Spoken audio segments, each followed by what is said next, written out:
from South Africa, and I've worked with people from that part of the world, and people from the US and Hungary, and really a couple of countries, Prague and so forth. So, I think when you think about custom knives, there are 3 tiers, definitely. There's the high end, the middle tier, and the kind of low ender tier, which, I think that's a really important part to think about, because within the custom blade making community, price is a quality cue.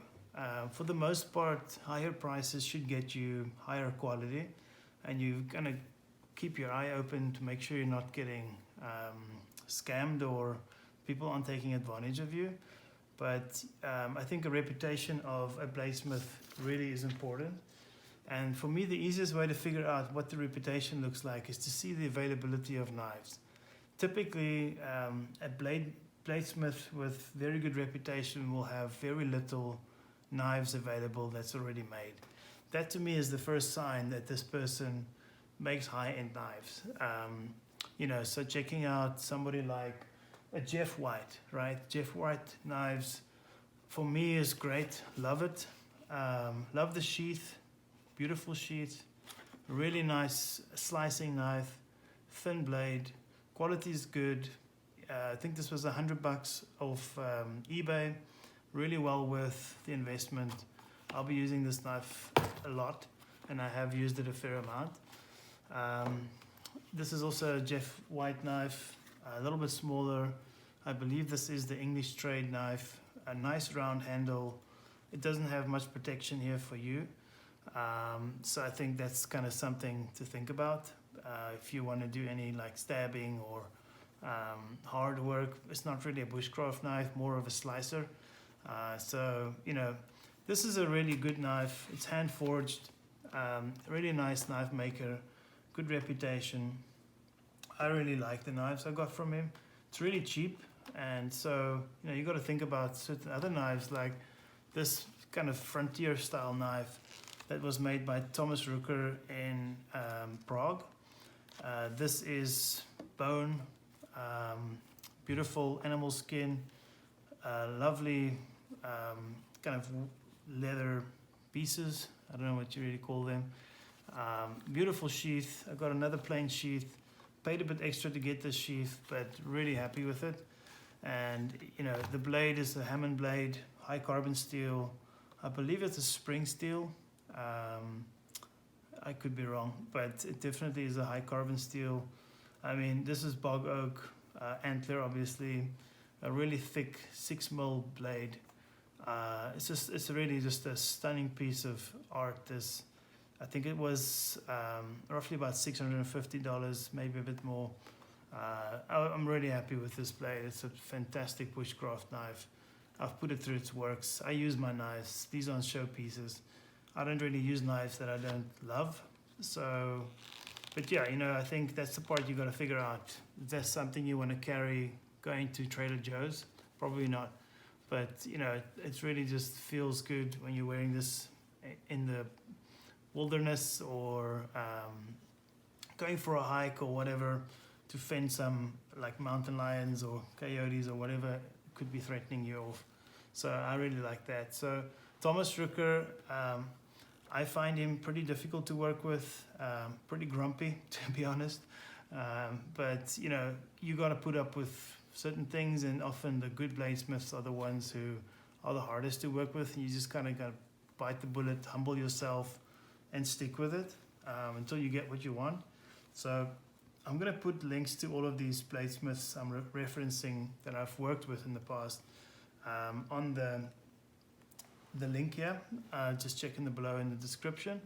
But Thomas Rucker, check him out. Unbelievable quality. I mean, you just don't get this kind of craftsmanship today. The next knife I want to talk about, and the knife maker is from Hungary. It's called Hochstein. They are based in Budapest. This is honestly one of my favorite knives. I bought this knife when I was in Hungary, close to 8 years ago, I think. Beautiful leather. I mean, the quality on this knife is just unbelievable.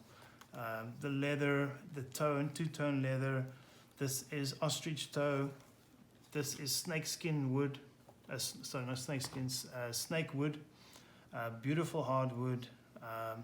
It's an ADS 34 metal blade, beautiful.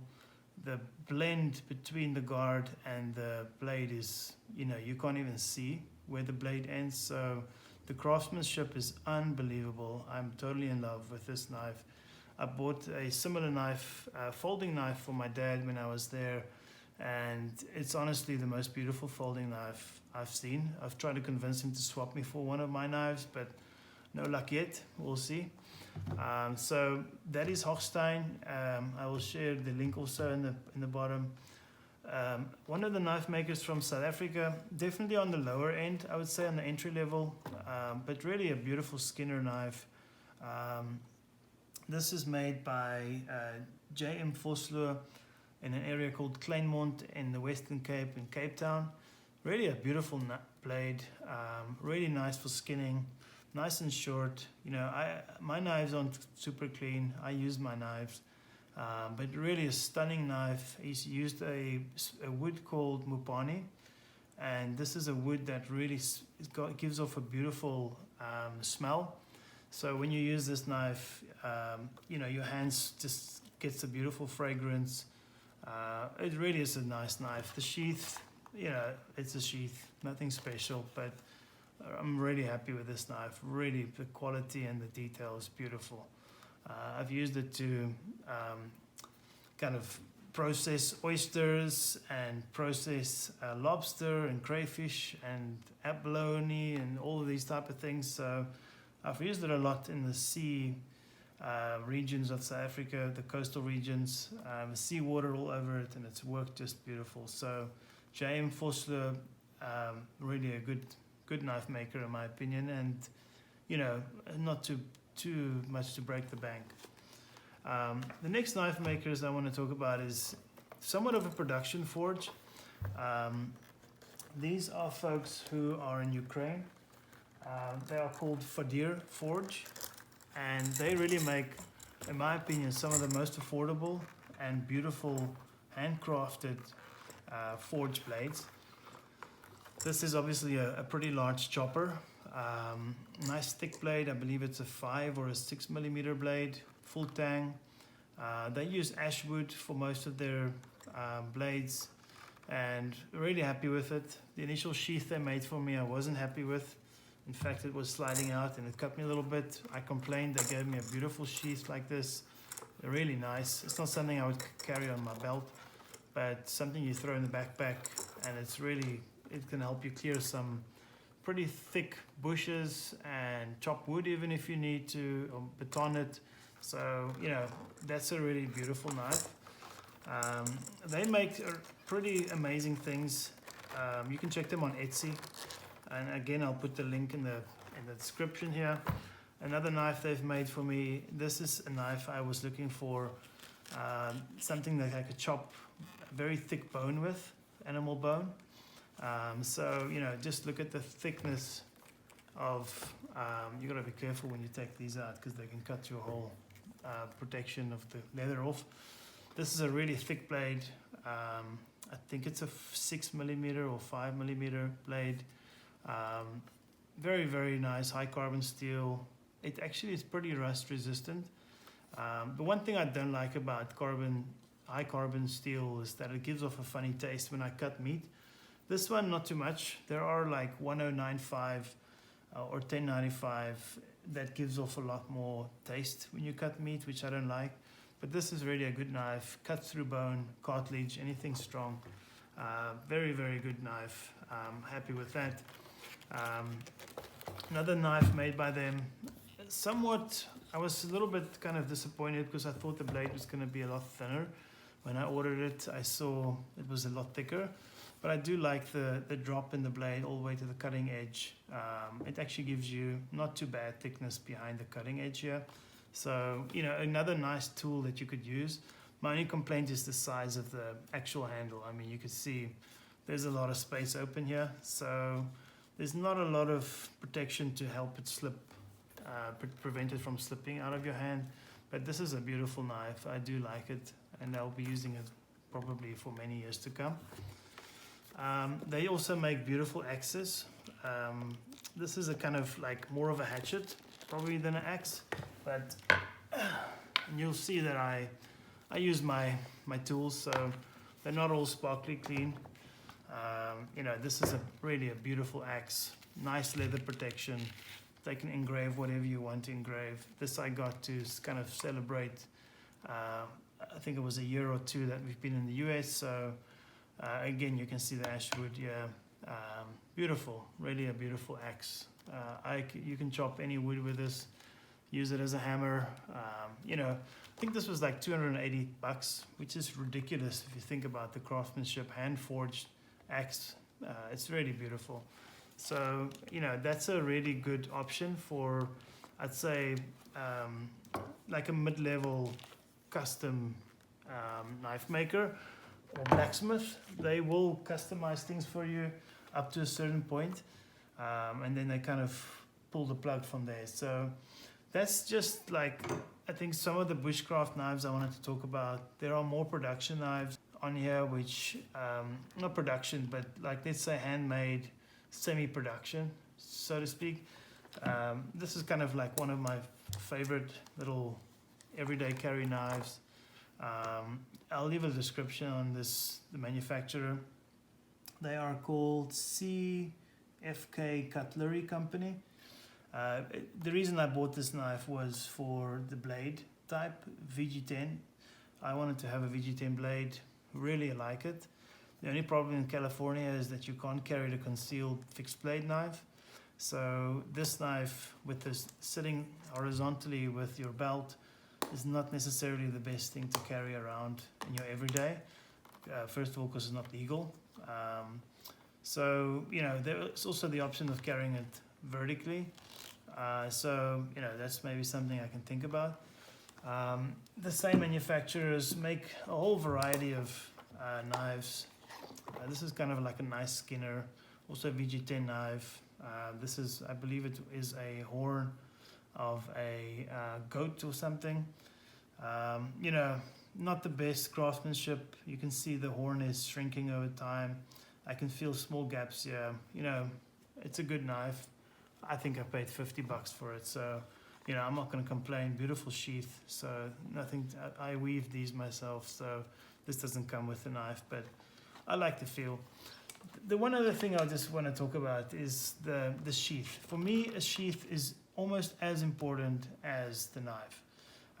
Like, for me, if a sheath doesn't match the knife and complete the picture, I'm really not interested. That's one thing I'll say about Thomas Hacker. You know, beautiful blades, but he doesn't make sheaths. You've got to work with some of the kind of partners that he works with, which is okay. I mean, I guess that's something you can work with. But, you know, if I'm paying $450 for a knife, I really like a nice sheath. And honestly, that's when I start thinking about rather having knives commissioned, possibly in Europe, where things can often get a lot more affordable, in places like Hungary, even Prague as an example. So love his knives. You know, check out his website. He's very active on social media. But at some point, you know, you kind of want to get, if you're spending $700, you want to get a beautiful sheath with that. So a sheath to me is really important. And one knife that's been sitting right in front of me, which I haven't spoken about, is this boy.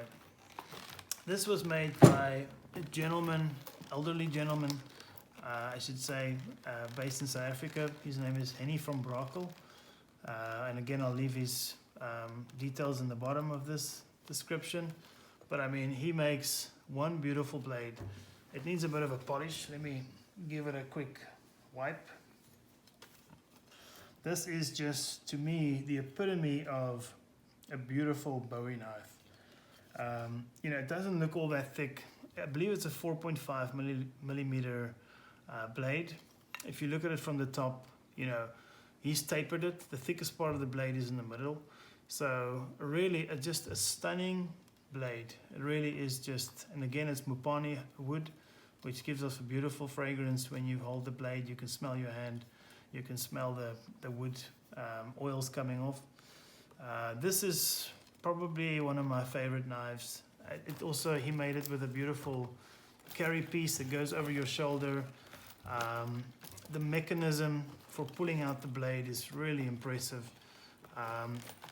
You can lock it, and if you're in an emergency situation or you got to pull the blade out or there's something of danger, you just pull it forward and pull it out. It really is a beautiful system. So Hennie Van Brakel in South Africa, he's in KZN, in the region of KZN. Really, just, I can't say enough.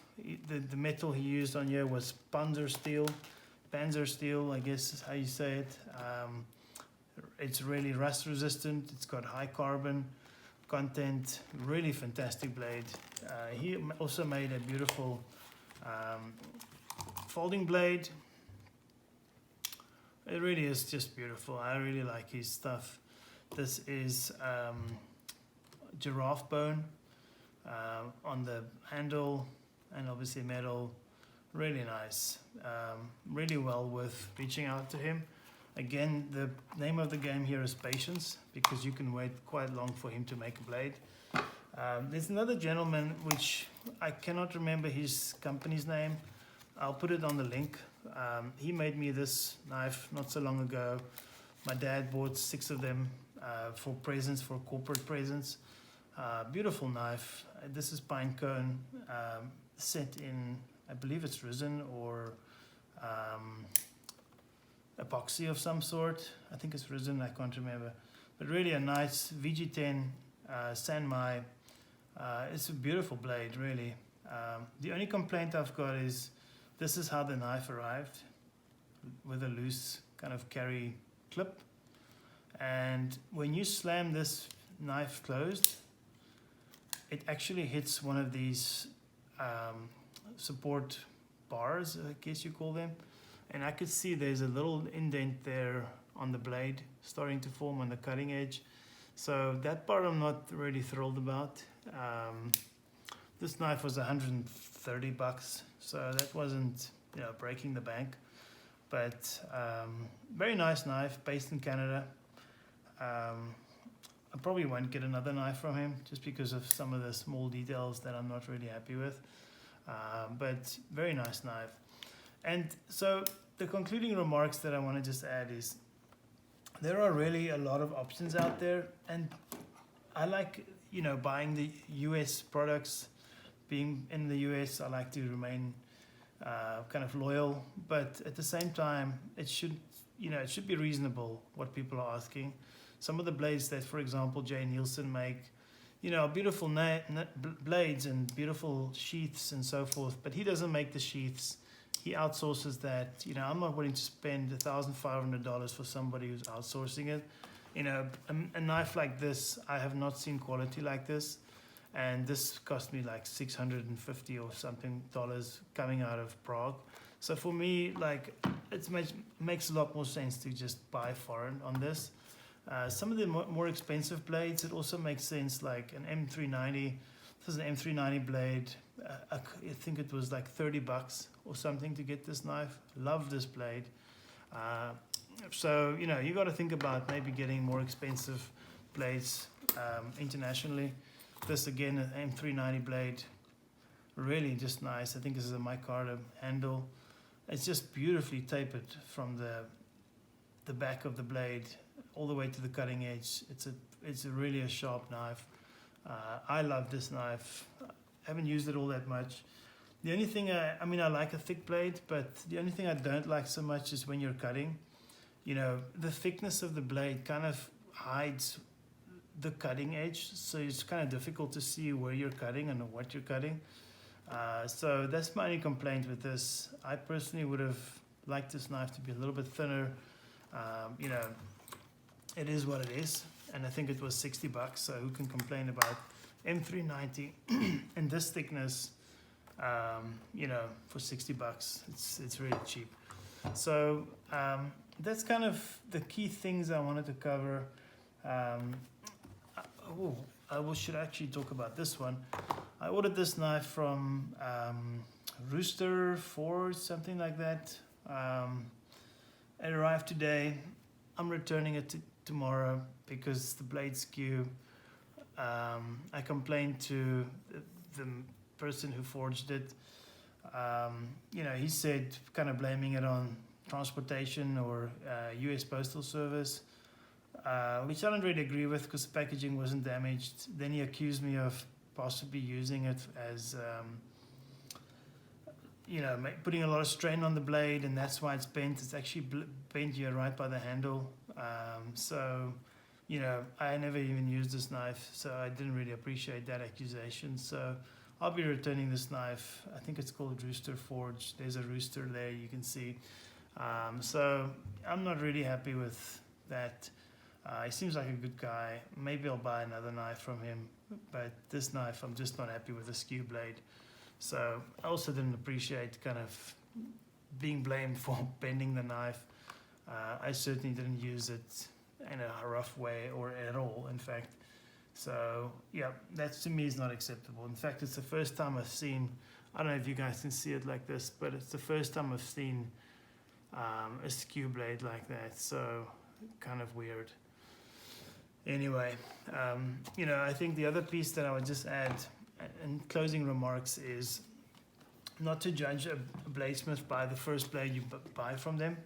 Of course, every blade should be good, but you know, sometimes you know, there's different styles and they've got different strengths, so not to write them off if you're not happy with one of the first knives you got from them. So that's the other thing. I think it's a craft, and that's the beauty of high carbon steel. It really is a craft. It is a very amazing process that happens in that forge and the cooling and so forth.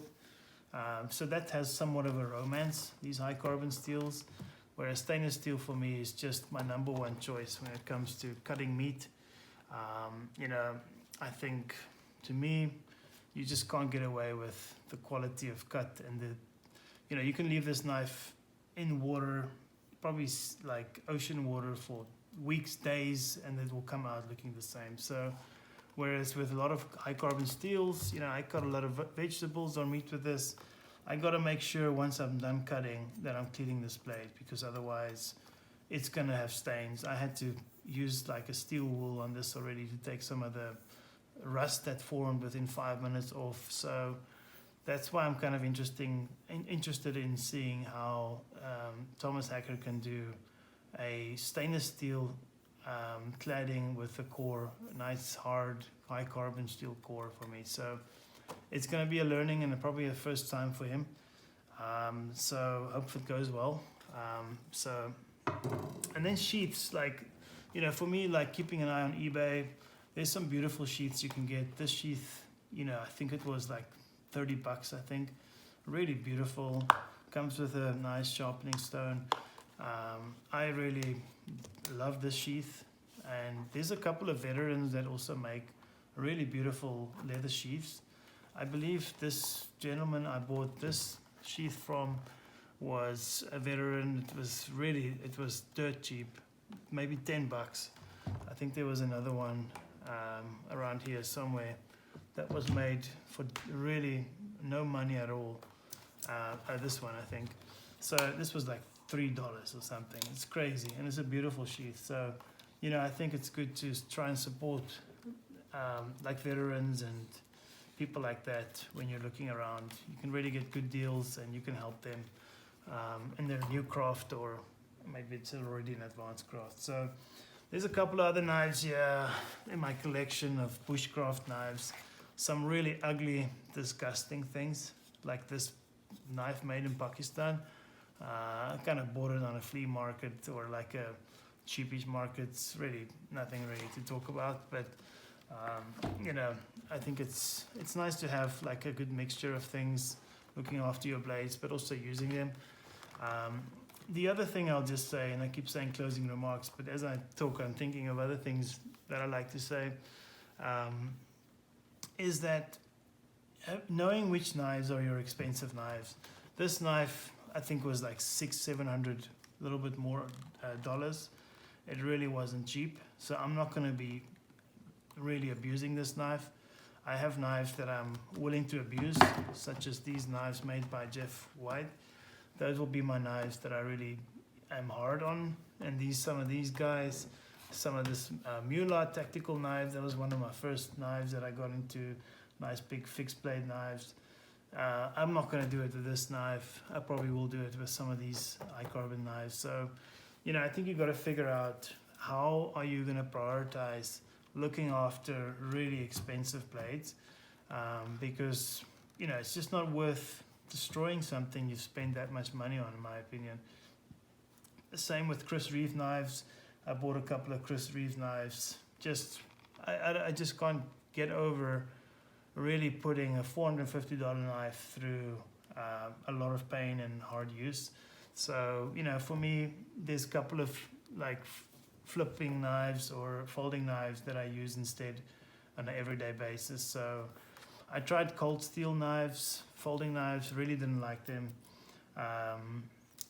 Upgraded to just a good old Kershaw with a spring open.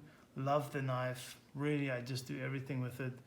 I think it's a VS30 knife.